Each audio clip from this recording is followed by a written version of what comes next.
Tia, who goes to school in Anne Arundel County, earned a spot at Worlds with another partner. We showed a presentation at my school what acro was, and everyone just came up to me. They were like, "We had no idea you did that. That's just amazing." It takes many, many years for these athletes to get to this level, and it's a lot of hard work. These athletes are here way more than they're anywhere else. They're here more than they're at school. They're here more than they're at home. You've got to put your everything into it in order to be able to achieve your goals. For County Report This Week, I'm Krista Brick. Now it's time to meet our pet of the week. Kathy Stanhope joins us from the Humane Society with more. Hi, this is Kathy Stanhope with your pet of the week, and this is Iggy. Iggy is a 12-year-old iguana that has been given up by his owners. He is looking for a home, and he is a wonderful personality. He actually has a little harness. You can take him out for walks when the weather is nice, and you wouldn't want him to get away from you because he moves very quickly, so you'd have to watch him closely. But they have a lot of personality. So come on down to the Montgomery County Animal Services and Adoption Center on Muncaster Mill Road and learn about Iggy and all his other friends here. You can call us at 240-773-5900 or visit us on the web at Montgomery County Animal Services and Adoption Center.gov. Right, Iggy? With that, we close this edition of County Report This Week. Remember to like us on Facebook and to join us again at this time every week for a look at what's going on inside Montgomery County. We leave you with some more sights and sounds from the recent Lunar New Year celebration in Rockville. I'm Sonia Berg. Thank you for watching.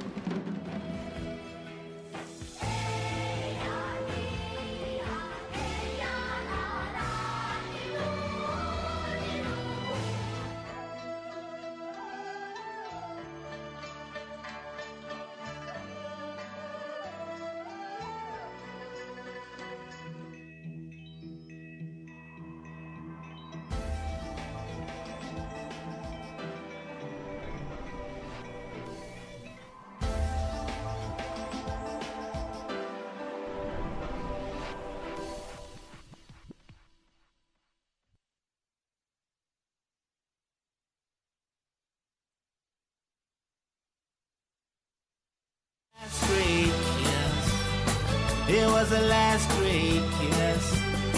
It was the last great kiss of the 20th century.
Councilmember Mayo. Here. Councilmember Stewart. Here. Councilmember Siemens. Present. Councilmember Smith. Here. Councilmember Schultz. Here. Councilmember Grimes.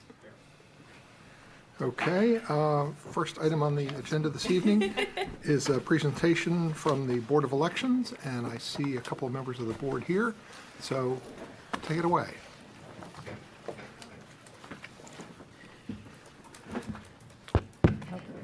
I'm Marilyn Abbott. I'm the chairman of the Board of Elections. Tonight with me is our two members of the board, Jim Roberts and Beatrice York, and also Brian Erst, who's a applicant for the board membership but has been attending meetings.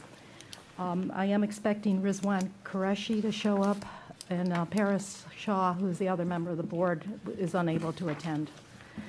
Our purpose tonight is to report on activities of the board. The last time we reported to you was after the Ward 3 special election in March 2014. Soon after that election, we started a review of Title V of the Municipal Code. At the end of the year, we received and reviewed the recommendations of the Voter Task Force, and we are currently planning for the election this November. The Title V of the Municipal Code, our recommendations for revision can be grouped into 4 general categories. The first category are those recommendations that just clarify and simplify language.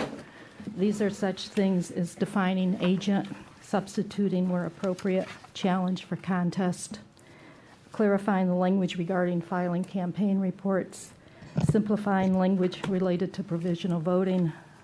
We struck some superfluous language related to inspection of ballots. We also had several revisions that make the code consistent with actual practice. These recommendations clarified the procedure for election judges to assist voters. We reduced the residency requirement to obtain the absentee ballot, and we've revised the procedure for retention of absentee ballots. And that is totally administrative function, that last one. To make the code consistent with state law, we raised the age limit from 12 to 15 for children to be able to accompany a voter into the voting booth. We also discovered a situation in which the current code is silent. We added a section regarding the process if an elected official is unwilling to serve or ineligible to hold office to which he or she was elected. We also proposed a change to the charter to give meaning to the above process.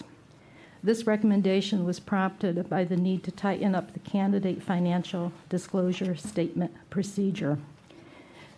This recommendation is in coordination and will be coordinated further with the Ethics Commission. There is a crossover of some function there.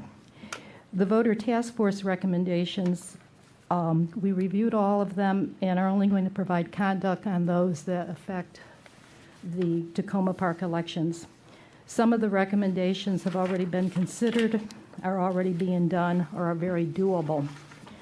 These were the recommendations to establish permanent absentee voting, implement a form of online voter registration, use student service learning volunteers, allow non-voting age children to accompany a voter into the voting booth, update the provisional ballot language, use multilingual ballots, and add another polling location.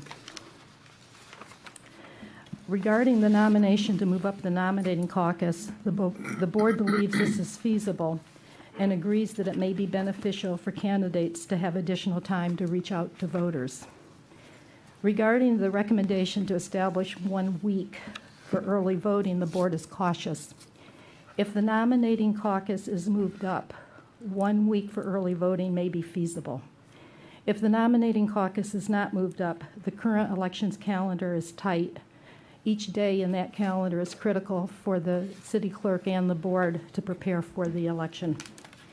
Also, language would need to address special elections, which are on an even tighter calendar than general elections.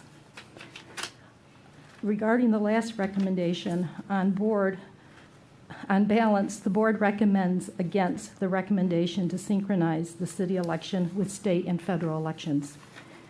We discussed this at length. To implement this recommendation, amendment would be needed to both the charter and the code. Substantial discussion and coordination with the Montgomery County Board of Elections would be required. An examination of potential issues caused by the misalignment of ward and/or precinct boundaries would need to be undertaken. Determination would need to be made whether instant runoff voting could be incorporated onto the state ballot or not. A voter education program of outreach would need to be undertaken to explain changes in procedure and election schedule, and a process for handling Tacoma Park-only voters would be needed. Our concern is that synchronization could possibly require a separate voting station for Tacoma Park voters at each precinct. This might actually increase the time required to vote and in turn adversely affect turnout. Further, we feel that having our own election gives our city its own identity. This uniqueness may be lost if we wrap our election into state and federal elections. We are currently planning for the 2015 election. We have done some preliminary budgeting and developed a preliminary timeline for that election. We have coordinated and will need to continue to coordinate with the Recreation Department concerning student service learning students to be used for voter registration during early voting and on Election Day. We also talked about the Ward 3 special election, the Ward 5 special election 2 years or more ago, and decided that those were exciting hand counts, and we decided that we would this year perform a hand count of the vote. A couple of things regarding that, one of which is that this gave us a lot of flexibility as opposed to developing a RFP and thinking of spending the summer analyzing and reviewing proposals. It gave us time to look toward our processes and how we may be able to increase outreach on the voting process. We have some concerns on the hand count and are also looking at ways that we might be able to assure a speedy count. We've talked about possibly having 6 ballot boxes. We've talked about possibly having a 2-part ballot. We've also used some of this time. What do you mean by a 2-part ballot? Some way where we could split we would take the ballot. Okay. The ideas that we have been able to discuss because we have time, and later I'm going to invite the council to meet with us if they are interested, either one or two at a time. We've talked about taking early voting into the neighborhoods. In essence, a vote-mobile with scheduled times at various locations. We've talked about and are talking about a second polling place on Election Day and have discussed the mechanics for this, which would be determining which wards would be able to vote at a particular location, the best location for a second polling place, and how same-day registration could be handled or would be handled. We've talked about targeting advertising to try to reach non-voters and those without electronic access. One of the ideas we had was to post notices in bus stops. We are thinking about and have talked about the idea of a form of curbside or drive-through voting. With this, persons with absentee ballots would be able to vote at the curb. We've also talked about using a form of vote by board where 2 members of the board or 2 election judges would be able to go to the voter. This might be for somebody who's a shut-in, for instance. Also, we've been looking at best practice tools to use to design some of our election materials. The city clerk worked with a nonprofit group called Electricity, and we have revised or designed, I should say, a new election website, which is up and available. As I said, the board would like to invite you all, 1 or 2 at a time maybe, to our meetings and help us as we explore some of these ideas or ideas that you may have. That concludes my presentation, unless any member of the board that's here would like to add any comments. In that case, we're available to take questions. Sounds like you've been busy. We've been having fun, I think. And thanks for all your hard work. It looks like you're trying to make more work for yourselves and more work for more people. And we're conscious of that, and on balance, it's more than probably going to be worth it. And in your discussions of an additional polling place, can you just flesh that out a little bit more? Because it seems like then that kind of splits things up and requires more people, more oversight, and then just from the point of view of candidates running back and forth to those, or I just wondering any further thoughts that you had in discussing that. I'll start that. The voter task force did recommend a second polling location, and our discussion started with that, and our discussion, though, went beyond that a little bit of thinking of voter turnout and what might be the impediments to voting turnout. We are aware, and we would need guidance from you all, even whether to do this, but we are aware that it loses the character of the election a little bit for it to be split. There are the mechanics of who would vote where. Same-day registration is an issue. The poll book, which is an easy one, is also an issue of checking people in. We would need to split that. I was going to ask Jim if he wanted to jump in on this at all. You have to come to the And Rizwan Qureshi is a member of the board who just came in.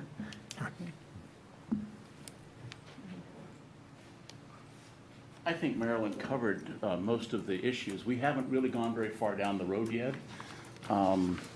The big concerns for us are, of course, if we were to do this, where we would do it, and which wards would be split in which, to which location. Given the problem of ensuring that one person only votes once, and given the way that we handle that information, we don't really have the option of just saying go to either place, at least not with our current technologies in terms of tracking who's voting and what. Places we haven't gone very far down the line, but places we've discussed are possibly, we want to hit the wards that have some of the lowest turnout, and that would be Ward 5 and 6 in particular. And so possibly using the rec center over on New Hampshire, or possibly using something at the college. We even talked about maybe doing something a little further down and using something, say, at the VFW Hall, or we're thinking about locations. But we're not very far along on that. Okay. And with this or any other potential changes, do you have a sense of the time frame when things would need to be solidified so that we knew what the changes were and what the process would be going forward for the next election? It's on our agenda for the next meeting to have a much more serious discussion. So I think we would want to, I don't want to put words in anybody's mouth, but Sometime during the summer. I would say early summer at the very latest, we would have a decision on that. Okay, thanks. Councilmember Mayo. Thank you, Williams. First, thank you for the way you delivered this presentation, which is, to me, the perfect example of a 7 o'clock presentation, and that you took 10 minutes, and now we have lots of time for Q&A. Oh, dear. Okay. And we haven't pushed the agenda out, and there's a lot of good written information here, but the summary you provided that you tracked with your comments is very readable, and so, quickly sort of get to the nuggets of what you're talking about here.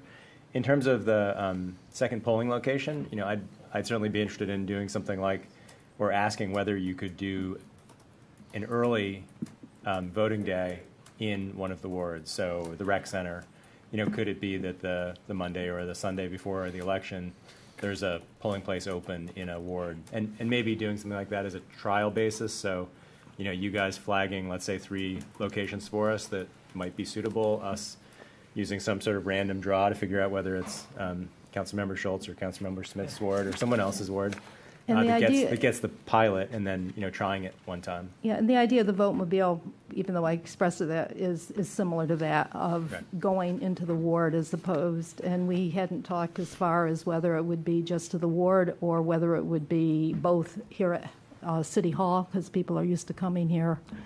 And so, as I said, as Jim said, we're just really beginning to get into details on some of this, but we're looking for guidance. Great. Okay. Well, I'm enthusiastic about trying something like that on at least a pilot basis for this election, or not a pilot basis. On the issue of synchronizing elections, I guess to me, I love lots of ideas about how to get voters out to the polls. But I've never seen anything with the scientific studies behind it that offers such a big increase in voter turnout for so low cost. So looking at there's something like 150 California municipalities that have now synchronized their elections with a state or national election. And they save money and they get higher voter turnout. And thinking about the recent Maryland election we had, which we all know was historic low turnout, they still had twice the number of people in Montgomery County, twice the percent of voter turnout than we had in Tacoma Park in our most recent citywide election, or in any recent election in the last 15 years. So I love the the descriptions that you all provided of reasons to be concerned about it, I share all those concerns. But those are, to me, technical reasons why one would want to go slow and make sure we didn't commit until we had figured out whether we could solve those things. And we probably could have worded it differently. The concern would be to try to iron some of this out, in particular the instant runoff and the, the instant runoff voting is really the major issue. And then the precinct and ward misalignments, I don't think may not be as big as an issue as it appears to be at first, but that is the other issue. Yeah, because we would need to be at 6. I think there's either 5 or 6 precincts. Right. In I've assumed that those issues would be resolvable because we think we have the same sort of school board and county council and legislative and congressional district boundaries don't line up perfectly either. I thought so. I would assume that the machines can deal with that. But anyway, for me, that's the idea that has the most power in terms of massively increasing voter turnout in places that have tried it. And then I guess I find the evidence, whether it's in Ferguson, Missouri, or associated with some cities in Georgia, or the recent state legislative effort in Virginia to kill municipal election synchronization, or the California studies, all of those, to me, present compelling evidence that that unsynchronized elections have a disproportionate effect on minorities, and that synchronizing them is one way to address that to help solve that problem. If I could, Councilmember Mail, one of our greatest concerns with that, though, is that all of those studies that you speak of talk about using a unified ballot, where essentially they can integrate the ballot of whatever is the state or local with the ballot with the local with the ballot for the state or the national. Our major concerns there are with IRV. It's not at all clear that what the state is now proposing or actually has gone ahead to do, it's not clear that the machines that they're using will be able to do IRV counting. And if they can't do IRV counting, then we really have to have a duplicate ballot process, which means that if someone were to go to vote, say, on a day of a gubernatorial election when we happen to have also our city election, they would have to go and first of all go through the process for the gubernatorial, and then go to a separate place or some sort of, maybe it's co-located, but some other process to do the voting for the city. That actually can be a turnout killer, because you're already going, especially in a presidential election where wait times can be up to an hour, and then to have them go through a second process. If we had confirmation or some way of knowing for certain that we could do the same kind of election in the same machines, that would make it much easier. But at this point, it's not at all clear that we can. We say that with some knowledge because the company that we contracted with last time, ESS, is the same company that the state is contracted with, and it's in conversations. It's not clear that they can do what we need. So that's one of our concerns. I understand what you're talking about with the studies, and that's all true, but it's a little bit apples and oranges there. Yeah, and fair enough. I would just say that, and this is a subject for a longer conversation another time, but I guess I don't imagine people would need to spend an hour in one line and then spend an hour in another line, but you finish your national ballot or your state ballot, and then you're handed, you submit your ballot, you're handed the next ballot, you go to another, you fill it out, you drop it in another box. But we don't need to talk about the details now, but I agree that that's a valid concern. Yeah. Councilmember Stewart. Thank you. I just want to say thank you very much. What you're proposing and looking at for increasing voter turnout and engaging the young people of our community is very exciting. Thank you for all the work and thought going into this. The one point which I'm sure you've discussed already, but last year during the special election, there was a great deal of confusion when we had 2 different locations, one for the early voting and one for Election Day, where people were to go. So I'm sure you're aware of that as we're thinking about multiple polling places and other things to explore, that we need to make sure that people know where to go. And even though there was a lot communicated through a lot of different channels, it was still, there were a number of people who showed up at the wrong place on Election Day. So, Councilmember Smith. Thank you. Marilyn, I appreciate the report. You and I have discussed some of these issues in the past, and I'm hopeful that mobile voting will become a reality. Have you guys thought about offering voting precincts or voting polling places in any of the apartment buildings? Has that been part of the conversation? I'm going to try not to be too flip, but yes, it has, and we've talked about having Jessie be on the bus with megaphones in front of her announcing that we're coming so that people can also do same-day registration. But we have talked about, as I said, the goal was to go into the neighborhoods. Okay, good. I also like the idea of polling place at the university. I've always thought it would be a great idea to get the students at Washington Adventist University more involved in our city elections. Right now we have Philip Malcolm here with us, the former president of the student body for Washington Adventist University. Anything we can do to get those people interested in what's going on here in our city, because it is their city for 4 years, and they should participate.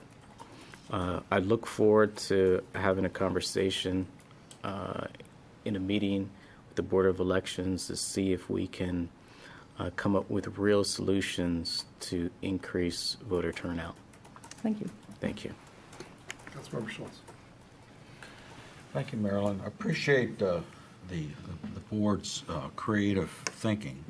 The ideas that you've talked about are, I think, many of them are just refreshing and seemingly clever. The idea of maybe having two Board of Election members go to a person's home who is homebound, is sort of a fascinating idea. At least you have the ideas. Whether or not they will work is another question altogether. I'm also actually really pleased to hear your proposal for just reverting back away from the voting machines to the paper ballot. I know we went through a couple of elections where we were trying to do a technology that would allow people to be able to go home and have a piece of paper or go online and be able to make sure that their vote was actually counted. Then the following year, I think we hired ESS at a considerable expense, in my opinion, to kind of operate our election for us electronically. And through all of that, at least for the first couple of years when we were doing these, had come into this room and had to do several steps and put your ballot through a machine and all of that other stuff. I heard a lot of comments as people exited that they thought the whole process was rather cumbersome, but it was also confusing. And so the idea of paper ballots is something that everybody, regardless of their level of education or their language skills, or whether they're new to this city or from another country or not, they're going to understand marking a piece of paper and putting it in a box, because that's the way it's done all over the world and many countries. It's low tech, which means that we don't, as you said, we don't have to hire a consultant. We can save that money. There's a written record of every vote. Mm-hmm. There's a document, and when something's low tech, less things can go wrong. And that is something that I happen to favor. Of course, if we went to same-day voting, having voting during concurrent with state or national elections, we wouldn't be able to do that. We'd be obligated to use electronic balloting. And I think most of us have gotten used to, doing touch screens. But I somehow or another there's a certain appeal that comes with marking a paper ballot and sticking it in a box. It's very traditional, and it's something we learn when we're voting in high school for who's going to be president of the student council and stuff like that. So I support that. I think it just makes a lot of good common sense, because there's not that many ballots that get cast that they simply cannot be counted more than once. And in fact, I think in the earlier years, when we did have paper balloting, and I may be wrong on this, but my impression was we got the returns earlier than we have had sometimes in recent years with the machine. I would have no knowledge of that. So. Yeah, well, I don't know. I may be wrong about that. Anything that complicates the process leads to confusion, and I think that's something that will depress the voting process. So simplification, I think, is something I would favor. And in that regard, with regard to synchronizing with state and federal elections, and also having multiple polling booths, I think it takes away from our election being a special time for residents, all residents of Tacoma Park. I greatly respect Councilmember Mayle's desire, because we all have the same desire, to do whatever we can to increase turnout. But I think an awful lot of your other ideas that you've tentatively put out there for further explanation are worthy of exploration. I mean, further study to see, because I think they will all kind of help the voter turnout. I mean, I would say that one of the reasons I think our turnout is so low is that we are nonpartisan here, and my experience is that votes being cast aren't being cast around who has a certain ideology. It's more like just your high school election, where people know the people that they're voting for, they've met them, they've had a chance to hear them talk, and they think, well, I like the way this person thinks. And that's really what it amounts to. And because we don't get into a lot of ideological issues at all, I think that's one of the reasons that we don't have as much turnout, simply because there's what I'm trying to say is that people don't have a lot of emotional concerns about elections. They vote because they want to participate in our community, but they don't vote because they don't come to vote because they want to make sure that some philosophical approach is going to be defeated. If I make sense. It makes sense. Thank you. Thank you. Councilmember Grimes. Thank you.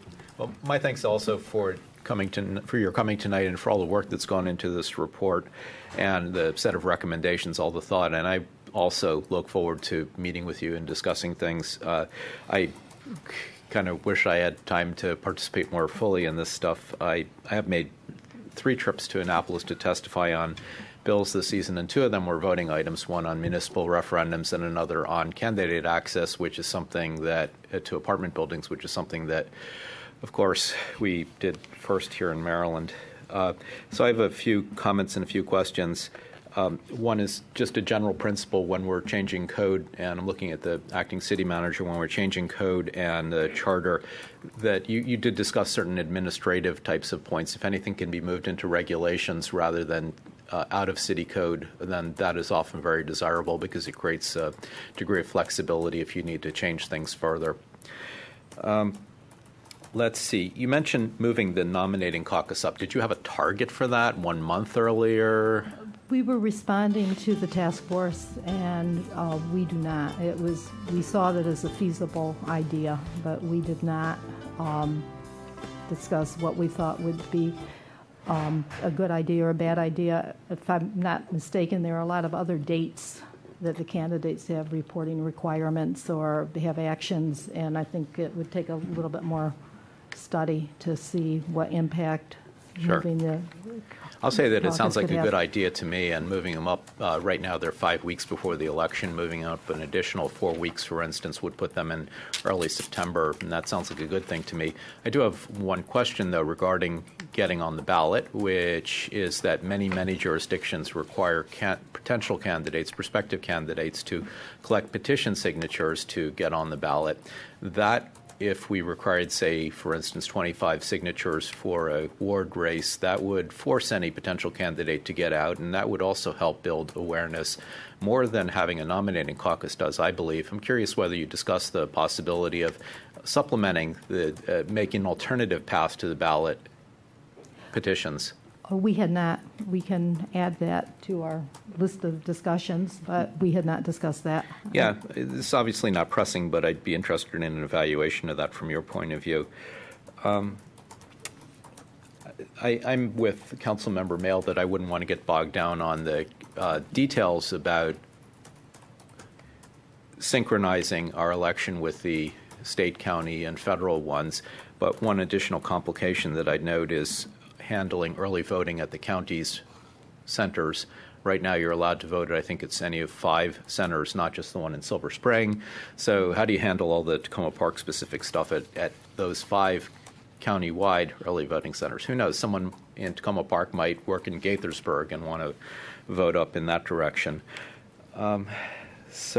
Another question. You've talked about permanent absentee voting. I wonder whether you've also considered vote by mail. The difference between vote by mail and permanent absentee voting is that in a vote by mail system, the city would actually send out ballots to people without having forcing them to be requested. Any thought to that? I don't want to misspeak. When we discussed the permanent absentee, was that that was to be sent out an I don't remember the discussion on that well. Whether that was to send out a permanent. I think she's looking Jesse, at you. was the idea behind that to send out to send out the ballot, or was it to notify the person? Right. It could go either way. Yeah. Depending on your preference and the council's So preference. we, as I said, as Jesse just said, either way, we can add that into consideration. Yeah. Well, when I get a chance to meet with you all, maybe that's something that we could discuss. Although I'll note a downside to that, which is that I'm especially concerned about not just voting disparities, but registration disparities. I had observed in 2013 that in wards 1, 2, and 3, we had 8 registered voters for every 5 registered voters in wards 4, 5, and 6, which are the apartment building heavy wards. That's a huge registration disparity, and of course, if you can't register, you can't vote. If the mechanism for voting is to send ballots out to people, then all you're doing is reinforcing the disparity because you're reaching out specially to people who are already registered. So that is a concern I have, but I'll morph into a positive thing. It's great to hear that you've discussed mechanisms, advertising to reach non-voters. Non-voters may be people who are registered. They may be people who are not registered. I would just really hope that you maybe, I think a bias toward closing those disparities, the gap in neighborhoods, perhaps also in backgrounds of different types would legitimize targeting that outreach. 2 comments. One is the idea of the vote-mobile was that very idea of going out into the community and having advance notice, and it would include also, it would be not only voting, but would include same-day registration. In using the student service volunteers, the students with the service volunteers, we do have the option in there also of requesting language skills of those students, and we're hoping that some of the areas where we're somewhat covered on Spanish, but not some of the other areas, and we may be able to get some of those language skills with the students to help in those communities. And since you bring one final thing, since you bring up students, one hope that I think some of us have had with 16 and 17-year-old voting is that if we can reach kids at high schools, everyone attends school, regardless of your geography or your ethnic or cultural background or economic situation. If we can find ways not only to reach 16 and 17-year-olds, but to reach via them, through to their families, that would be a good thing. All right, thank you. Thank you. Councilmember Siemens. Thank you, Mayor, and thank you all for coming tonight and spending so much time on preparing this document.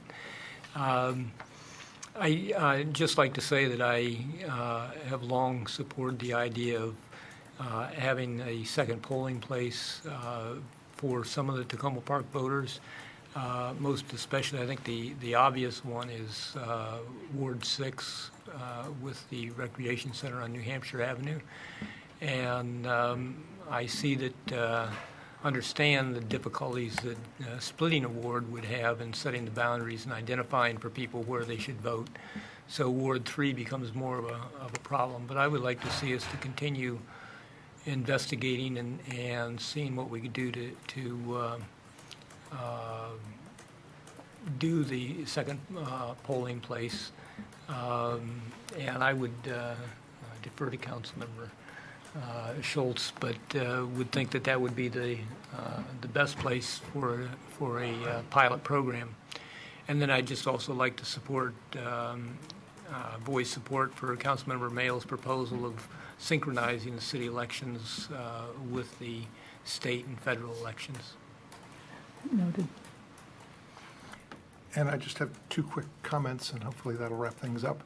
I like the idea that came up about potentially having the different polling place be where early voting takes place, so that there's the potential to kind of target some of the low turnout wards with those opportunities that will bring the election to them, yet it doesn't split potentially the election day location, so you just only have one per day, and that eliminates some of the logistical difficulties.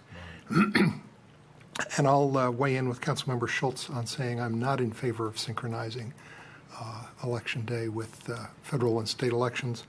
I think doing that loses the emphasis on the city election, and I can see some difficulties potentially with us essentially being the bottom of the ballot and taking the place that's now held by the Board of Elections, where a lot of people come to vote. They come to vote and they've gotten a lot of information from Republican Party or the Democratic Party, and they're thinking along those lines, and they get here and they go, Board of Elections, what can you tell me about the Board of Elections? I don't know anything. I'd like to be able to vote for somebody if I knew something, but what can I do about that? And so I think there would be the tendency for our election to have the potential to fall into that same category of people who've been focusing on national or state issues and going, oh, there's a city election, that's right. Gee, I thought I saw some signs that had to do with that, but gee, what am I going to do? So I like the specialness of having our own election and using these other efforts to drive up participation. Thank you. So thank you all very much. Okay, thank you. And we will move to the next part of the meeting. And the first thing is we don't have any changes to this evening's agenda, but I'll point out a couple upcoming agendas and some items that should be of interest to folks. Next Monday before the council meeting, there's going to be a reception at 6:45 in the atrium, and that's a reception for the difference makers from Tacoma Park Middle School, and that's the group that linked up with Lifelong Learning in the city and Lifelong Tacoma, and provided snow shoveling for various places. So we wanted to have a reception for them before next week's meeting. And then next Monday's meeting, we have some tentative items scheduled for voting and some tentative discussion work sessions, which are including Tacoma Junction developers and discussion of parking adjacent to commercial areas. Then the following week, Monday, March 30th, is the fifth Monday of the month. We will not have a council meeting that week. And then Monday, April 6th, is the presentation of the city manager's proposed FY16 budget. And then we start on Thursday, April 9th with budget work sessions. We have a couple of budget work sessions scheduled either on Thursdays or Wednesday, April 15th. And a reminder that the first public hearing on the budget is the council meeting on Monday, April 13th. And then finally, I'll just mention that Saturday, April 18th is the kickoff for the 125th anniversary of the city, and there's going to be a program here in the community center, and that'll include a reception for past and present mayors and council members, and a cake cutting and a presentation by Historic Tacoma in the auditorium. So that's just a couple of upcoming items. Next, we will go to public comments. We don't have any voting items this evening, so we'll take public comments on anything that is on our work session or anything not on the agenda. And if people would like to comment, please come to the podium and identify yourself and keep your comments to 3 minutes.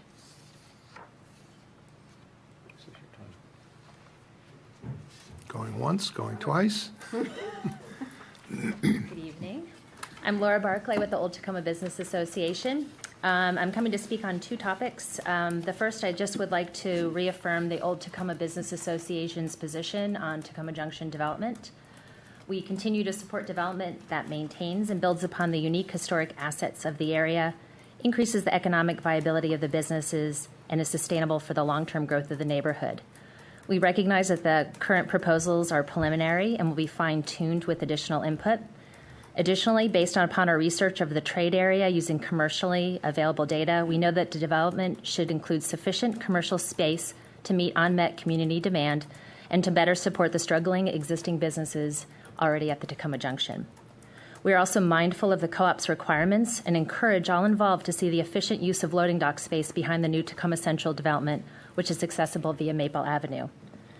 Lastly, we appreciate the significant work done by City Council to solicit community feedback and encourage moving forward with the established process in selecting a developer. I'd also like to use this opportunity to run through the spring event calendar for the Old Tacoma Business Association, and these events are designed to generate additional foot traffic and business in our commercial district. On April 25th and 26th, we have our annual Art Hop Arts Fest coming up. We're adding a new art car parade to the event, as well as significant free outdoor community performances. We'll also host a free trolley that weekend. The Grand Avenue Market will return for 2 markets in 2015 on May 10th and September 13th. We'll hire pedicabs to connect this Tacoma Junction-based event with the rest of the business district, and we'll be looking to you for approval for use of the Grand Avenue street closure once again. The Tacoma Park Earth Day event will occur on the 19th, and it's another collaboration between the Tacoma Park, the Old Tacoma Business Association, the TPS Co-op, and we'll have green vendors, music, and lots of kids' activities. Recycle, Please Sit on the Art will run again June through October of this year, and seats will be the theme again. And we're proposing to add 2 new events in 2015. The Tacoma Truck Garden. This is a food truck, beer garden, and music event modeled after the Truckaroo in D.C. We've collaborated with both Republic and the Montgomery County Food Truck Association, and in addition to attracting visitors, we're hoping to use this event to highlight the self-distribution of beer, celebrate the recent liquor law changes in Montgomery County, as well as showcasing the Montgomery County's growing food truck program and Tacoma Park, Maryland's strong support of food trucks. We are in discussions now with the acting city manager and staff about the possibility of holding this event in the city lot, and recognize that the acting city manager plans to consult with council before making a decision. We ask for your support. The second new event we are proposing is the Tacoma Mutt Show on Saturday, May 30th. This will be a lighthearted contest and parade modeled after the Brooklyn Mutt Show. We're proposing to close Laurel Avenue for the afternoon and have requested approval from the city to do so. We're looking for a dog-loving announcer for the event, so if you know anybody or your constituents, send them along. And we hope you'll add these to your calendars and share with your constituents. Thank you. Thank you. Any other comments? I don't think there's enough time on one afternoon for that. I'm in the doghouse with Tacoma dogs, so I guess can't do it. I know dogs. It's hard to follow. Jeff Trunzo, Sherman Avenue. I just wanted to speak briefly on behalf of Tacoma Junction. Again, I want to thank Council for the intensive process and the community engagement that we've had thus far. And I also want to thank you all for allowing sufficient time for all views to be presented. We've made a lot of progress with defining criteria in order to make a decision on how and if to proceed based on the extensive community feedback. Honoring the wish of the community to ensure the co-op expansion has been accomplished from my perspective.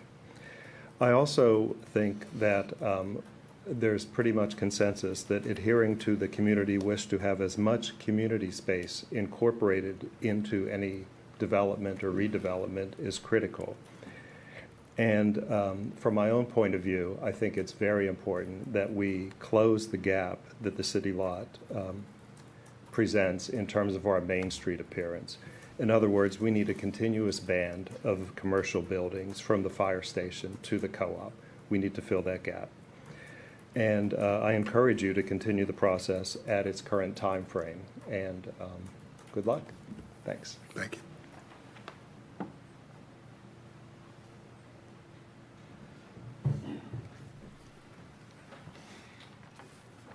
Hello, City Council. My name is Carter Doherty. I live on Crescent Place in Ward 1. Thanks very much to all of you for all the work on Tacoma Junction. I wanted to update you. I took the time to meet with the two developers that are remaining on the roster. And by the way, we waited until it was clear that it was down to two, not to meet with any developers. Our little merry band of rabble-rousers wanted to be pro-development of the junction rather than any pro-developer. And I wanted to tell you a few things. The first was that I really appreciated their strong connections to Tacoma Park. I've never agreed with this sort of patent demonization of Bethesda that we've sometimes heard in this chamber, and that's mainly because I know some nice people in Bethesda. But these developers are definitely not importing any particularly foreign values to Tacoma Park. NDC is down on Georgia Avenue, not far from here, and is helping to anchor the revitalization of that neighborhood. Kevin Brown, the vice president who's working on this project, I call him Mr. Malika Brown because he is the husband of someone who's a superstar in our household, namely first grade TPES teacher Malika Brown that my daughter had. Real nice guy. Keystar's principal on this is, of course, Bruce Levin, and you know him well. He's done all sorts of businesses and worked with the development where House of Musical Traditions is.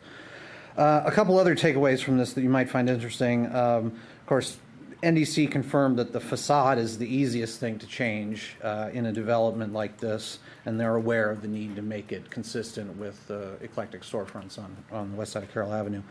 Developers will be paying for traffic studies. I didn't know that, and that was extremely welcome. I know there are some coming improvements to the signals, the timing of the signals, the crosswalk, and other work, but I'm happy to see that we're getting on the traffic issue as well. NDC also outlined to me in conceptual terms how the Tacoma Junction development could revitalize the existing public open spaces. That thing on the east side of Carroll that mostly smells of urine, in my experience. They had some interesting ideas about how to make revitalization of that part of the development. I thought that was great. The only discordant note I think I heard was Bruce Levin's comment to me that if there's not enough housing in it, or perhaps not the kind that he likes, that Keystar might reconsider their participation. And I'd encourage the council to drill down on that and make sure they understand that. It'd be a shame to go that far down the road and have a developer drop out. I'm also researching what kinds of restaurants could be included in the junction that would appeal to all socioeconomic scales. That's a challenge, but work in progress. And lastly, as a former chairman of the board of the Tacoma Children's School, I wanted to give a shout out to our preschools. I realize that the odds are very, very long, close to non-existent, that TCS would be included in the junction. Of course, I'm disappointed about that, but I'm still very much here and hoping that you will move forward and choose a developer soon, and also that you would bear TCS in mind. There may be some zoning or some permitting, who knows, as TCS plans a move from its current location. So please bear the preschool in mind, even if it's not in the context of the junction. Thank you. Thank you.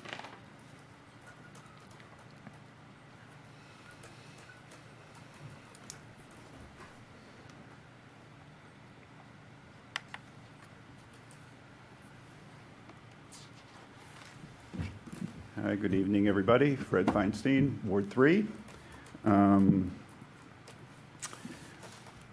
As to the junction development, which, as you all know, many of us are very concerned about, haven't heard much about progress since the last time we've discussed, but I understand that conversations are going forward with the developers, and there's different perspectives as to how that's all going.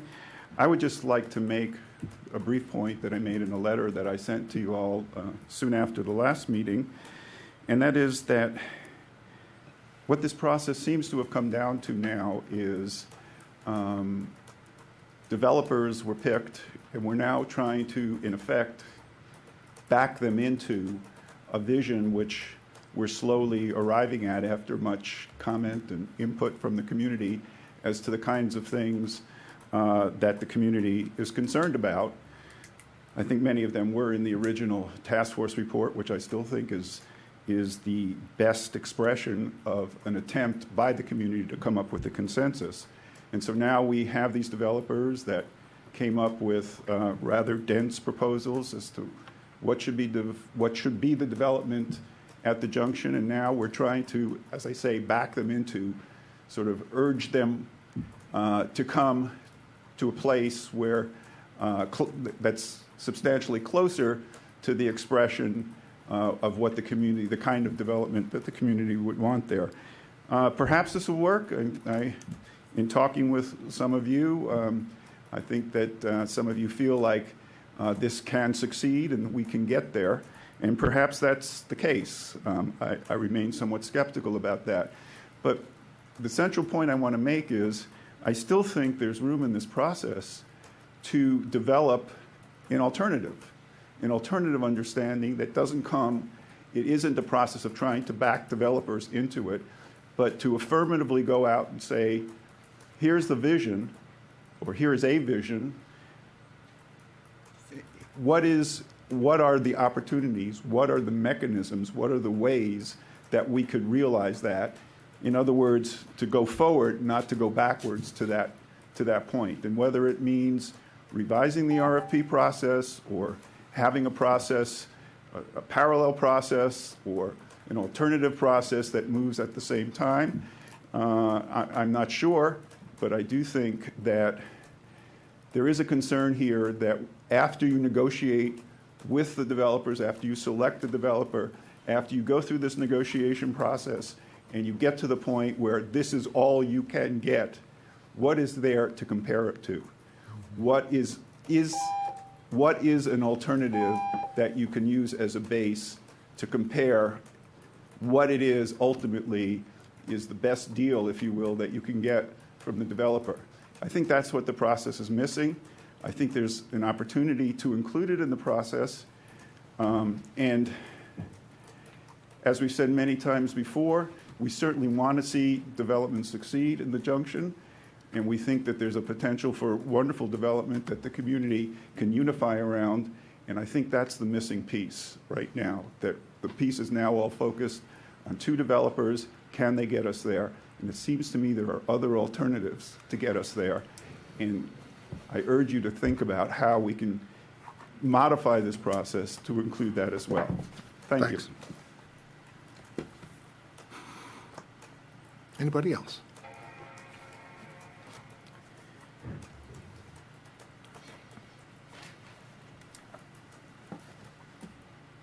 Ian Barclay, Cedar Avenue.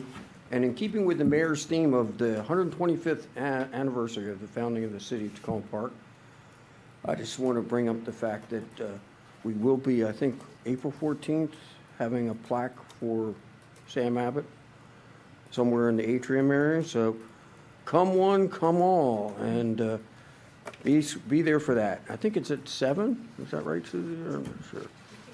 Yeah, so on check on the time on that. Okay. On the solicitation by Ms. Rumbaugh for billboards in our parks, I say a strong niet, as they say in Russia. I go to parks for recreation, not to be bombarded with advertising. I get plenty of advertising everywhere else. The idea that somebody would have the audacity, and quite frankly, to say, we're going to put one up, and this is going to be us two, and that's going to be it for everybody else. And I think the city needs to back away from that in a hurry.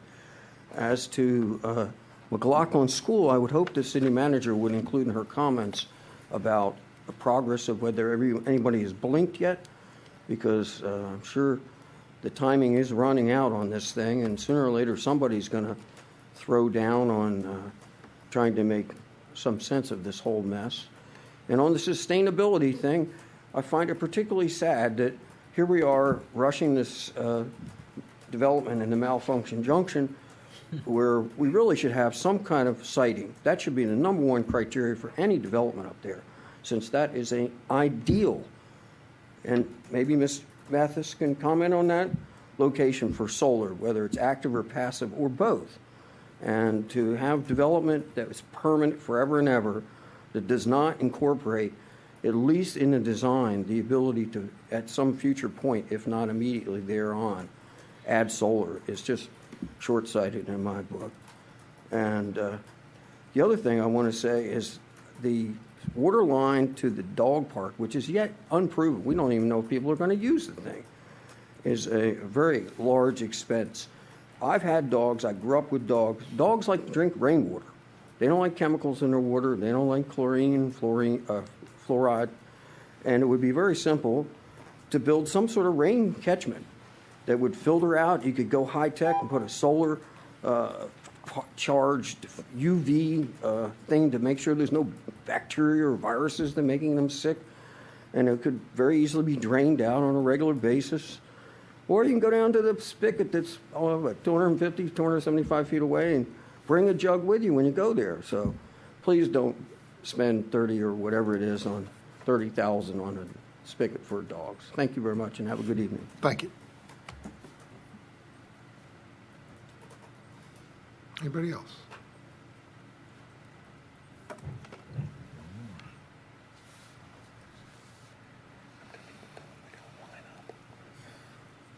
Hi, my name is Christina Fitzpatrick, and I'm here to talk about the Tacoma Junction development. I was here a few weeks ago and didn't prepare well enough, so I wanted to offer a few more thoughts. So right now I live in Ward 3 on Manor Circle. I've been in Tacoma Park for 17 years and have lived in different parts of the area. And so I've seen a lot of what has happened in Tacoma Park over the years, at the junction over the years, and have seen how businesses have struggled there. So I remember when Glad Rags was there, this consignment shop, Pajama Squid was there more recently. And I always thought that Tacoma Junction was sort of a lost cause, that it was not good. It couldn't support the business as well, and it was just kind of sad. And when I learned about the plans to develop the junction, I was excited because I thought that could really improve the area, and that if there was concerted effort there, that it would help to make that an area that could thrive with local businesses. And I still think that. What I wanted to do now is to talk a little bit about the process and to thank you for the process that you have produced. Because by what you have done, it has enabled people like me to be involved in a way that wouldn't have been possible before. So I learned about the proposal to develop the junction right after the 4 finalists were announced, and there was a lot of uproar about that, and so I wanted to learn more. So there was a city website where you had posted the RFP and had posted the different proposals, so I was able to read what was it that you were looking for, how did the bidders respond to that, and what decision had you made. And so I was able to do that. I was able to get the information to make my own decision, or have my own thoughts anyway, about the process so far. So I did that. I read the RFP, I read the submissions, I agreed with the decision by the council, and knew it was a really hard decision. So for you to decide not to include the co-op's proposal among the finalists was difficult. And I so commend you for taking that step, even though it's difficult, because I felt like the proposal didn't respond to the RFP, to the what was included in the RFP. So I want to thank you for the website. Oh man, that's fast. Thank you for the website. Thanks to Seth for producing a lot of emails that highlighted the process, and we were able to bring people up to date. Thanks to Kate for, she's produced emails that have talked about her thinking, her reasoning about where things stand and what she's still thinking about, what the remaining issues are, so that people can stay informed. And I think it's a great example of the way sort of representative democracy should work. So one thing I want to tell you is that when these are my sons right here. I'm very proud how well behaved they've been. And when I told them that we were coming here and what I was going to talk about, Oliver said that he didn't think the junction should be developed. And I said, well, you should say so.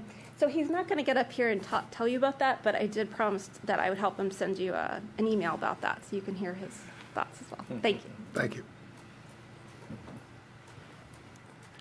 Anybody else? Okay, we'll move along to council comments. Councilmember Grimes. Thank you, Mayor. Thank you to the people who came out to testify tonight, including Oliver and your unnamed brother. I really appreciated the set of comments that we had tonight. I wanted to mention something that I think the council members are aware of, which is that the 4th of July parade is looking for new core group volunteers to help with especially the parade organizing as opposed to other duties. And I've been talking to Gene Herman, one of the organizers, about that. So the parade would love to have suggestions or referrals to people who can take on this effort. It's obviously limited within the calendar, but of course there would prefer someone who can work on it year after year. Given how long we've been doing this parade, the set of tasks is pretty well understood. So any help there, and of course there are other festivals, the Jazz Fest and the Folk Festival, that are also looking for volunteers. Mayor Williams, I'm hoping that we'll see on the rolling agenda soon scheduling of the recycling update ordinance and the Safe Grow update. Those would be great to see. So far as I'm concerned, we're ready to move to council discussion on the Safe Grow update and a first reading vote on the recycling ordinance. Since Mr. Doherty is still here, I'll mention that I have also been talking to people from Tacoma Children's School very recently about potential locations in the community, and they are actually working with one property owner. You might be aware of that, and we'll see where that one goes. And then Sue Immerman, who now owns the Pizza Roma restaurant on Carroll Avenue in Tacoma Junction, is thinking about what kind of especially restaurant concept or something similar to that can go into that location. So if you have ideas for that, we don't have to wait for the potential of putting something in the city lot, restaurant or anything else. There is the potential to have something nice in that particular spot on Carroll Avenue in Tacoma Junction. That's it for me. Thank you. Councilmember Schultz. Okay. I was away last week. Apologize for my absence. Took a vacation to Florida in our camper van to visit the baseball spring training camp down there in Sarasota, where the Baltimore Orioles play. And you might sort of think, oh, well, you were so lucky to be down there where it was nice and warm and it was so cold. I will tell you that it was too warm, if you can believe it. And I know nobody's going to believe me. You're all going to think I'm nuts.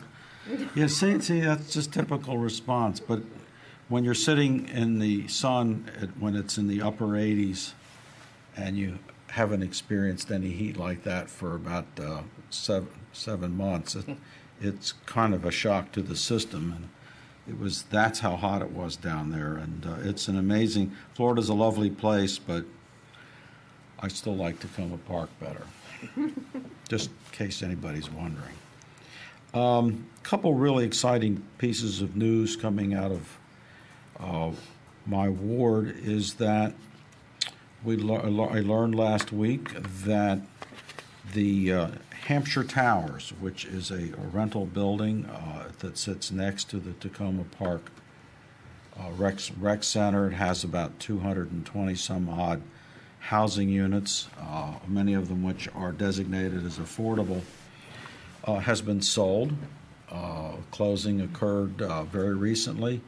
to a group out of Laurel, Maryland, called the Orlo Fund, LLC, and they have agreed to renew the agreement with Montgomery County and the city to preserve affordable housing in that building. It's a little more complicated than that. But they are also intent on making major physical improvements to the interior and exterior, and as well as the management of the property. Suffice it to say that the outgoing owner, Tenacity, didn't follow through on their commitments to repair the building as was required by the county, and it created a great deal of hardship on the tenants. I've been in that building and in many of the units, and I know whereof they speak. So this is exciting, really exciting news that we have a new investor in our city.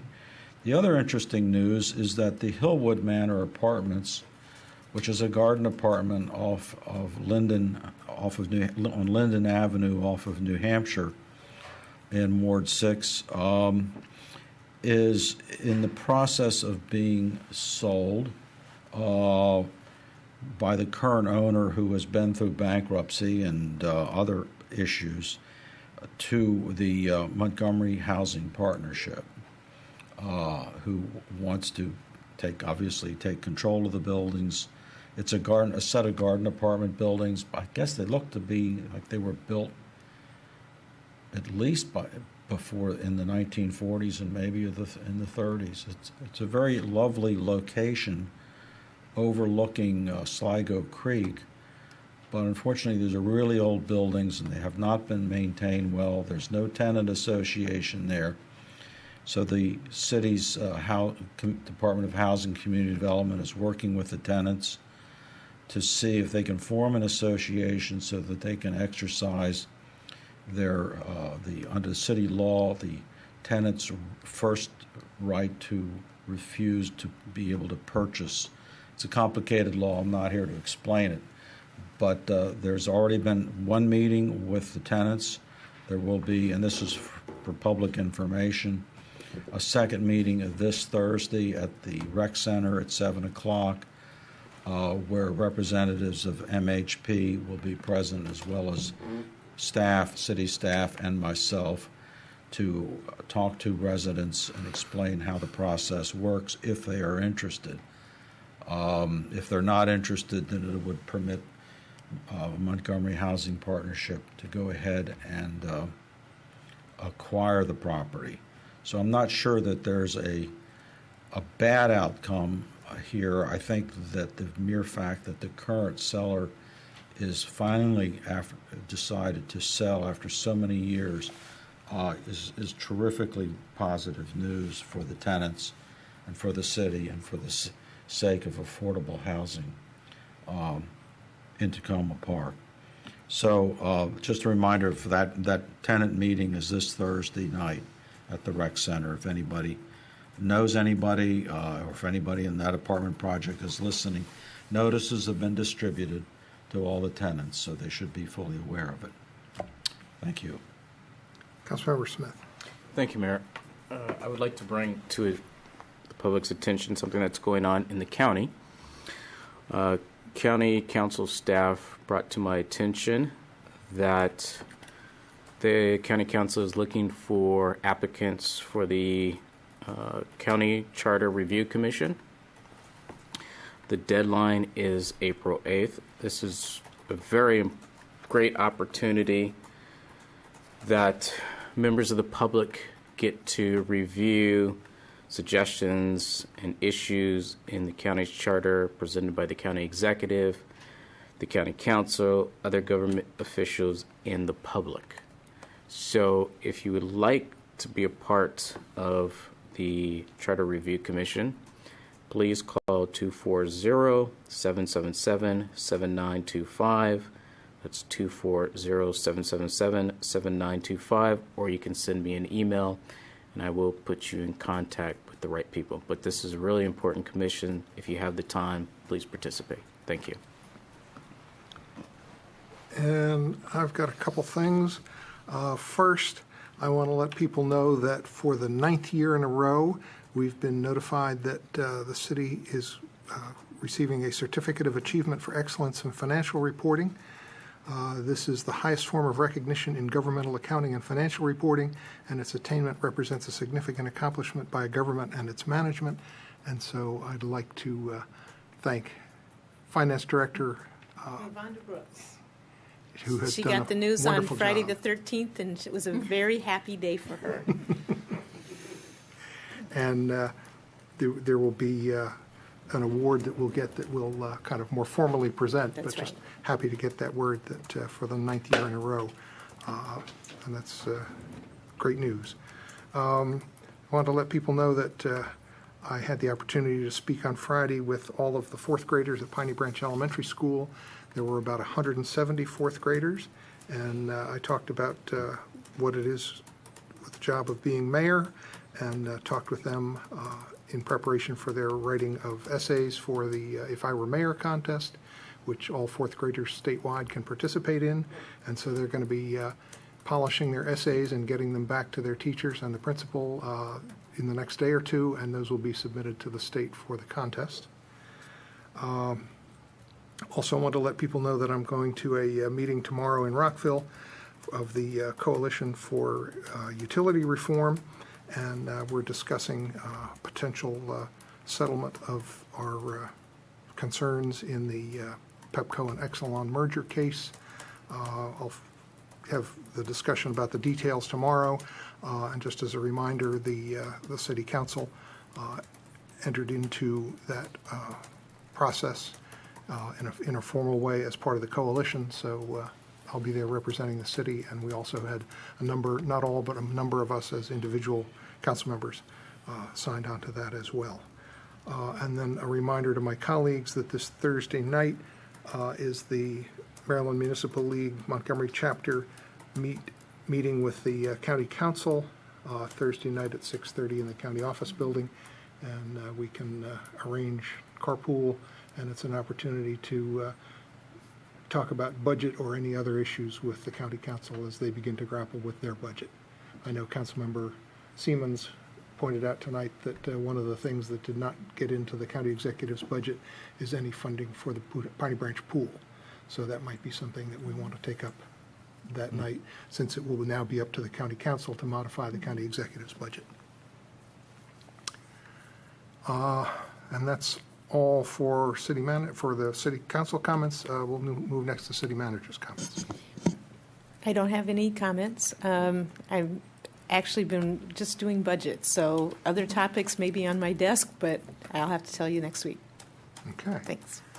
And we're glad you're working on budget. That's the most important thing. That's right. All right. Next is legislative update. Ms. Carpenter. Don't have much. Again, you all get the MML e-bulletin where there was, and we also heard from Michelle Douglas, our legislative advocate.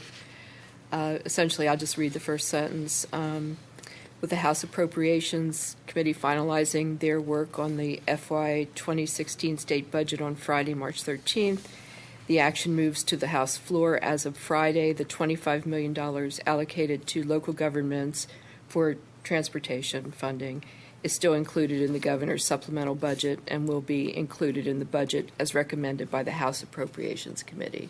So that's good news. It goes to the Senate. Right. Committee's next. Did Ms. Douglas recently send out an email? It just went, I think, to you. Right. But this was the MML bulletin, which I think you all get. Yeah. I'm not sure I get the MML bulletin. Oh, okay. I'll tell you how to sign up to get it. You should get it. Yeah, I don't think I get it either. Oh, okay. I'll send y'all an email with info. Yeah, because they're monthly during the rest of the year, and during session they're weekly. They're weekly, yeah. They're very informative.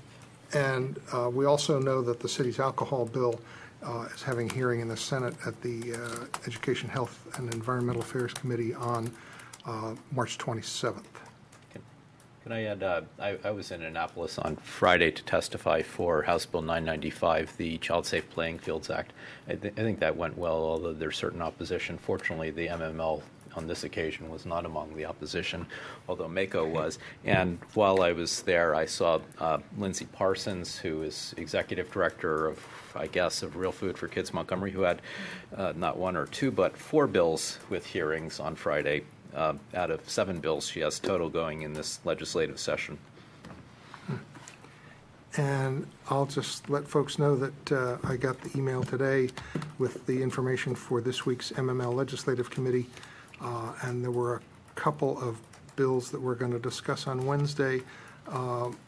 One was pretty much unfathomable, so I'm going to see how they explain it, but it was all about transportation network services and who's in and who's out, who falls under what rules, and I have no idea whether that's a anti-Uber bill or whether it has anything to do with Uber. I just don't know. It's 19 pages of jargon. But the other one that that was easier to figure out was the highway construction and maintenance use of recycled aggregate, which is HB 1202. And if that goes through, that would require that all paving in the state have at least 10% recycled aggregate in it. I have no idea whether whether it currently has that or not, but I'll find out more. So that would, if that goes through and we currently don't have that, that would affect how we do our streets. So I think that's it for any legislative items.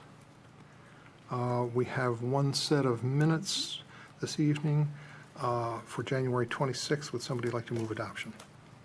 Moved. Second. Moved by Councilmember Grimes, seconded by Councilmember Stewart.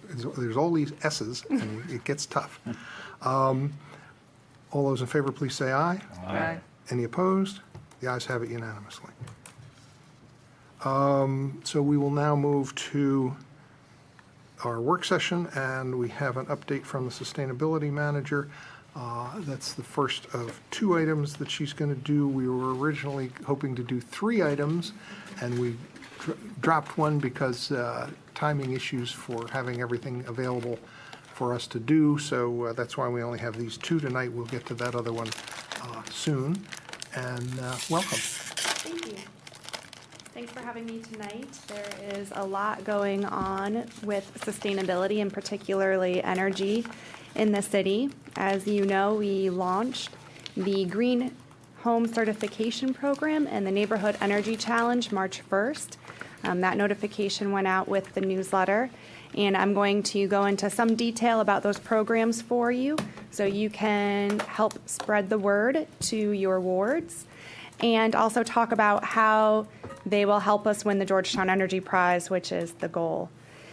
The Green Home Certification Program is a new program that we envision being an ongoing program for the city. So it's not just a 1-year program that focuses on energy and then we never hear from it again. We envision that being something that we can have a new theme every year. This year, the focus is energy. Depending how it goes, we might have a heavily energy-focused theme next year too, so that we can make more progress for the Georgetown Energy Prize. But other themes might include backyard habitat, transportation, lifestyle, things like that that are important to the city, relate to sustainability. There's 3 levels for Green Home Certification so that we can encourage people who are just starting out and also encourage people who already are energy savvy to do even more and to go the extra mile. And those 3 levels are light green, medium green, and dark green. So we hope that makes it fun for people and keeps it challenging for everyone, no matter if they're just starting out in saving energy or if they already have solar panels and they think they're doing it all. They'll have to prove it to get their dark green certification.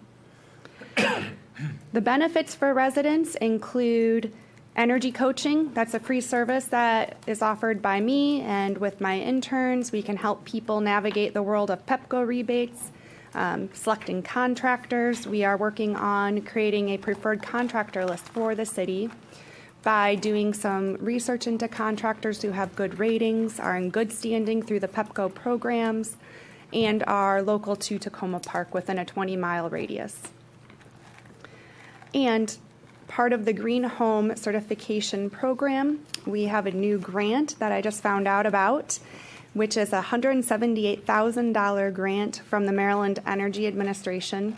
This grant will go towards providing green home makeovers or energy makeovers for up to 25 low to moderate income single-family homeowners. The grant will cover new installation, air sealing, HVAC work, and some appliances. It's really an exciting opportunity and will really boost participation in the program and make a big difference, a meaningful difference for those homes that we're able to retrofit. The Green Home Certification Program directly supports the Georgetown Energy Prize competition because half of that is residential energy use and getting that down. To get people excited about green home certification, getting their energy use down, we have the Neighborhood Energy Challenge. This is really an outreach program to get residents involved and give them some rewards and help build community relationships. It's a one-year competition. It started March 1st and it'll go to March 2016. We have benefits for residents that includes workshops, special meetings, special prize kits, and events, and prizes.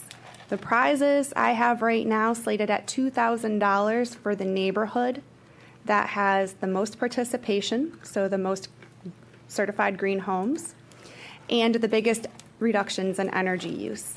And a separate $2,000 prize for the multifamily building because we want multifamily buildings, apartments and condo buildings participating. They can participate with the neighborhood group, but there's also a separate pot because we recognize that things are just a little bit different with multifamily buildings. We hope that's enough for a neighborhood to accomplish a meaningful project. I want to work with the winning neighborhood on what that project is for them. Since we don't know what neighborhood will win, we're going to reserve what they can do with that money until that time and work with them on something that'll really benefit everyone. So that might be a new neighborhood garden, maybe some new park benches, or maybe the neighborhood decides they want to help some neighbors in need. But we think that $2,000 should be enough to accomplishing something meaningful. So the Neighborhood Energy Challenge, we're going to need help getting everyone energized and involved. And I have a blurb here that you can all copy and email to everyone you know. Neighborhood teams can be made up of existing neighborhood associations, or if there's no neighborhood association, neighbors can just form their own team. The only rule is they need to be on adjoining streets to make up a team. And I don't have a set rule on how big a neighborhood is. If there's a neighborhood that gets too big and unwieldy, then we'll get to that when we get to that. So far, since the newsletter article went out, I've heard from at least a dozen residents interested in being on a team or starting a team. So we are off to a good start. And hopefully it just grows from there. And we have lots of teams in every ward competing for the prize. So I will pass this to Susie, and you can each take one. And you'll notice on top is our new logo. It's Sustainable Tacoma Park. It's not just for the energy efficiency programs. It's to help with outreach in general for all sustainability programs. That's Safe Grow, outreach on polystyrene. So as I start having booths at all of our community events, we can have one table where residents can come and get information. So you will see that handy logo right here. And of course, all this will be easily downloadable and available for folks. Yes, I will be publishing later this week the Green Home Certification checklists. So everybody can download and see the checklist of what qualifies as light green, medium green, and dark green. I'm still receiving some feedback from the Committee on the Environment on finalizing those checklists. And also I will have online our registration for the Neighborhood Energy Challenge, so residents can just go online, download a form, and email it to me, mail it to me, drop it off. However they want to get me the registration form will be fine. So those are two of the residential avenues for reducing energy use that's important for winning the Georgetown Energy Prize.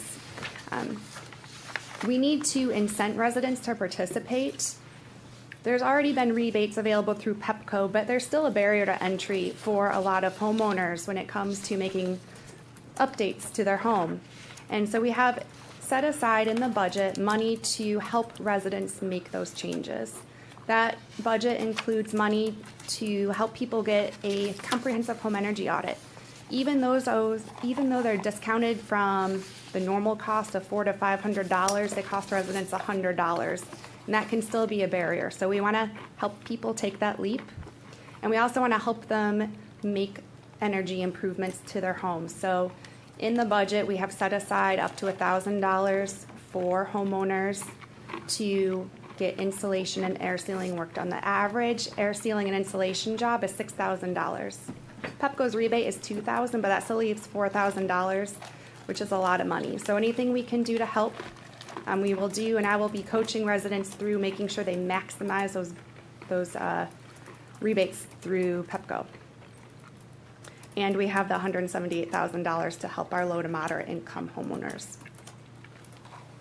With the preferred contractor list, that'll also help facilitate a process that we can directly pay contractors and make it as easy on homeowners as possible. The approved Pepco contractor list right now is over 40 contractors. Going to their website to try to pick a contractor is really overwhelming. And so I'm hoping with this preferred contractor list, it helps narrow it down, helps give people a short list of who to go to. And it worked really well in the small town energy program in next door University Park. They had a similar preferred contractor list that they created, and so I'm modeling it after that successful program.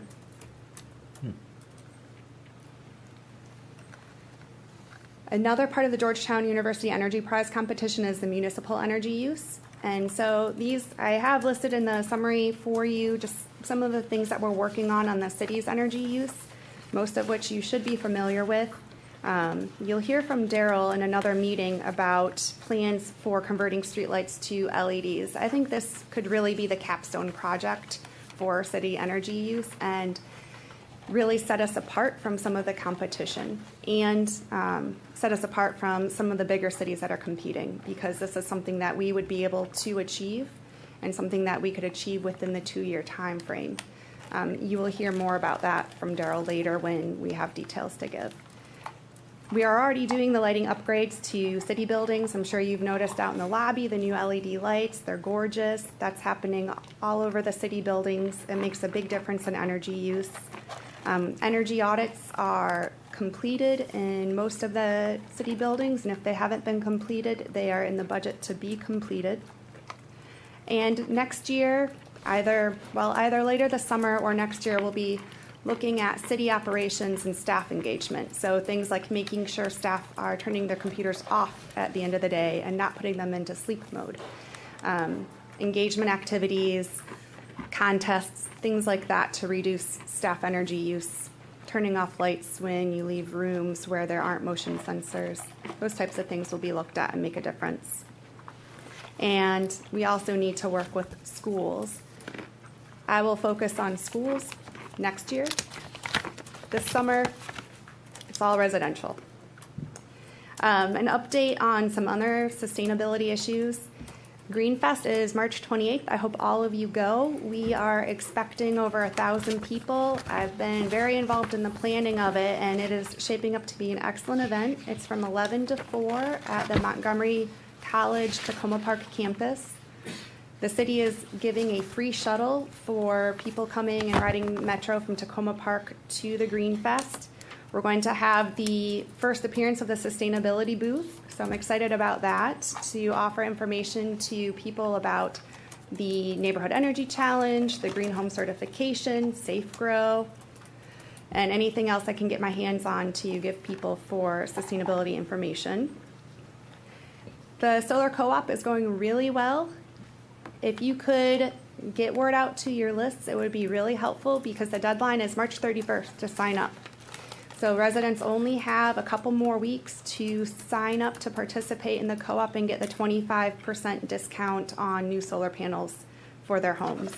The solar installer is Edge Energy. They also do roofing. It's a great company and a great opportunity to go solar.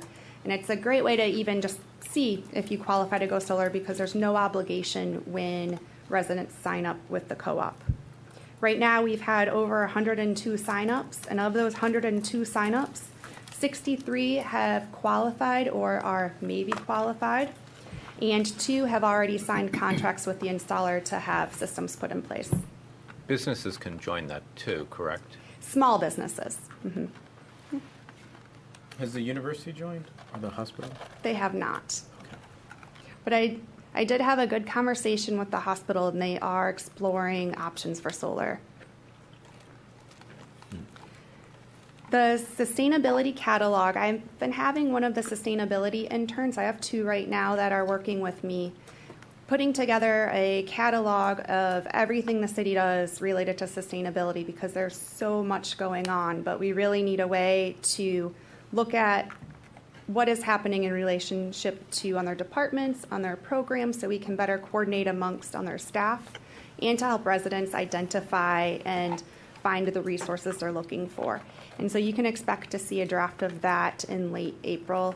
I'm excited to have that completed and something that'll be useful going forward for residents and for staff. And in April, we'll also have a kickoff for the Neighborhood Energy Challenge. I'll have a meeting posted where anybody who's interested in being a team captain or just wants more information, you'll see an announcement on when I get that scheduled. So that is the general plan and everything that is going on. I have some action items for you. I hope that's okay. The first is I would love a little bit of feedback on the plan. But very importantly, if you can email and reach out to your email list, that would be really helpful on 3 things. To join the Neighborhood Energy Challenge, to sign up for the Solar Co-op, and to go to the Green Fest on March 28th. So those 3 items would be great. And last but not least, I have a challenge for City Council. We have a Neighborhood Energy Challenge, and I'm going to challenge City Council to a ward challenge to see which one of your wards will have the most participation by percentage in the Green Home certification program in the Neighborhood Energy Challenge. And the council member who has the winning ward will get a special award at the annual awards event where we recognize outstanding volunteers, the winning neighborhood, and you'll have a special plaque that will go by your name tag. Bragging rights. Let me ask, just be, when you say neighborhood, you mean ward? Which ward? Because in my ward, we got several neighborhoods. Yes. So when I say Neighborhood Energy Challenge, it's a Neighborhood Energy Challenge because the neighborhood teams are not made up of an entire ward. But I'm challenging you to have the most participation in your ward. Okay. So thank you for all this. It's really nice to have you here and working on all of this. It's something that we all spent a good deal of time hoping that we would get things up and running and get things moving and get things happening. And it's exciting to see all of these things going on, and to have the extra piece of the Georgetown University Energy Prize as an added incentive, but all these other little built-in incentives as we go, and to be able to have all of these different pots of money that are available for people to do things. I think it'll really get people excited and participating, and make it easier for council members to get participation in their wards. Yes, I think it will. I don't know if everybody is aware, but I met with Councilmember Stewart today, and she has offered to go on city television getting a comprehensive home energy audit and go through the green home certification process. So it would be wonderful if every council member would get green home certified. And I would encourage you to go at least medium green, if not all the way to dark green. And that way you can demonstrate to the residents in your ward how it works and all of the benefits that you get from being certified. Doesn't look like we have much choice. Nope. You better catch up. And I know that Councilmember Stewart is glad for the timing on this, since she just had the plumber there Yeah. fixing the drain. Yes. So that she didn't have any plumbing problems while the energy audit was going on. Exactly. Councilmember Grimes. Thanks. All this sounds great. You can put me down for the certification program. So I have a few random comments, one of which is that I'm not quite done yet getting my house renovated, which has included redoing the basement and putting all kinds of insulation in the walls there. But one outreach channel is via the contractors who do a lot of projects in our city. If people are already doing projects, then, well, why not add in the remediation for energy consumption? For the 178,000, was it, from the Maryland Energy Administration grant for 25 homes? I'd suggest you coordinate with Karen Marichaux to see if there are seniors who could benefit from this. In particular, she knows increasing numbers of seniors out there who are not always on email lists and all of that kind of stuff, which leads to the next thing. This isn't a flyer, but it would be great to have just a one-pager on this stuff that we could hand out. I assume you're doing that for the Green Fest on the 28th or for other occasions that you or other staff will be present informing people. And then it just wasn't clear to me with the challenge. What possibilities are there for including residents of apartments? I have a separate checklist for residents of apartment buildings. They will be held to a different green home certification standard. So individual apartments could get certified? Yes. Yes, that's what we want. Largely for the renters, it's a behavior campaign. Sure. It's developing new energy efficient habits, such as turning down your thermostat every day, changing your light bulbs, turning things off, unplugging things when they're not used. I want them to participate as much as possible because it's so important for them. I've already made a presentation at Essex House. We had about 30 residents in attendance. It was very well received, and I hope to do that at all of the apartment buildings in the city. I'm dedicating some of our interns' time to strictly outreach for apartment buildings. You know, because, well, for instance, Councilmember Schultz mentioned about the Hillwood Manor and all of that kind of stuff. I don't know if there's any kind of renovation involved there, but if there are appliances being replaced, then there's a huge opportunity there because of the number of units in a given building. So just work not only with the tenants, but also with the landlords and management companies. But you've probably thought about that already. Absolutely. In the budget, we actually do have some money set aside for incentives for building owners to make energy efficient improvements. And I can work with building owners on connecting them with PEPCO's rebate programs for small businesses and commercial industrial rebate programs.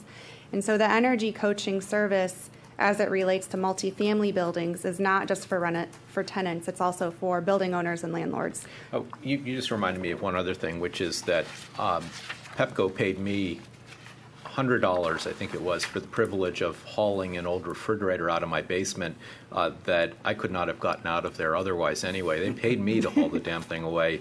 And then I just today put in the mail a rebate form for PEPCO for a $150 rebate because I got a new refrigerator as part of my home renovation and it's Energy Star. So just increasing the awareness of the programs that these outside entities have is great. And then one other PEPCO program, of course, is they'll plant trees in your yard if they are going to be trees that will shade your house. We'll put aside the fact that that's kind of in the different direction from the solar stuff, but then again, I couldn't put solar units on my roof because I'm in the historic district anyway. So just anything that we can do to leverage, to build awareness of the outside rebate programs is great. Absolutely. Thanks. Councilmember Mayo. Thank you. First, congratulations on the grant. That's fantastic news. I love hearing about money that we didn't expect showing up in the budget for new things, and that's a great story for us. You know, a really special use that I think the challenge is finding new people to be early adopters who become advertisers in effect in their neighborhoods and in their communities and circles of friends. And so that set of 25 people. In some ways, I think of them as one of the highest priorities because they will then become ambassadors for the city's overall effort, and are probably people who wouldn't otherwise be reading, my or other council members' updates, or may not otherwise be deeply engaged with what the city staff is doing and the city's doing. I like the blurb that you provided here. I'd say that about half that length is what I can use for constituent outreach, but I can do this version myself. But anytime you want to share blurbs like that, about half the length, 100 words, 150 words, with Councilmember Grimes just mentioned the Pepco coming to take away your refrigerator. Just a really simple, it's about one thing, one quick thing that people can do with a number or an email to reach out to. That's sort of stuff, at least for me. I put out a newsletter every week, and that's a really easy thing to put in. A couple of ideas. One, I would support doing something like a $500 prize if we could get Boy and Girl Scout troops, the Difference Maker Club, the Young Activists, and the teens of the Teen Room to all sign up as teams or neighborhoods, in effect. And the one that gets who's the most families participate through that group. That would be another way to have a competition. And I don't care what they spend the money on. They get lots of people signing up, just as I assume you'd work with a neighborhood to spend the bigger prize with a neighborhood or a apartment building. But I think that set of maybe there's others I'm not thinking of, but that set of youth-focused clubs in the city would be a great way to get some more participants in our program. And then the last thing I was going to suggest is that this may already be part of the home energy audit, but there might be a special way to do it as a sort of a city event, which is that so many people in neighborhoods keep porch lights on all night long for safety reasons. And they tend to be very bright bulbs that are on all night long, 365 days a year. And the quality of the light tends to be least important. So people are very sensitive about, warm ambient light inside. And if we could do something like trying to get, like a neighborhood porch challenge going on just a simple thing like light bulbs, use a day or an event like the LED or the compact fluorescent, porch day, or that's a really bad name, but some it's probably the record for the worst possible name for an event. Some sort of single event where we could focus people around something like changing a light bulb on a porch might be another. It could also be tied into the Tacoma Porch weekend. I was going to say, maybe it's not that bad of a name because it's already being used, Tacoma Porch. Tacoma Porch and Tacoma Porch Light. Yeah. So that's it for me, but happy to help on any of this stuff in terms of outreach. And I know how hard it is to get people started on this sort of stuff, so feel free to ask us to do more, including all the stuff you did tonight, and I'm happy to sign up as well.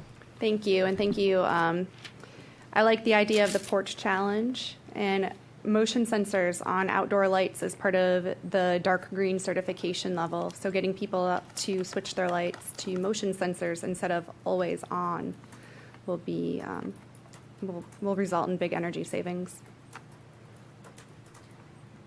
Any other comments or questions? Do you have more?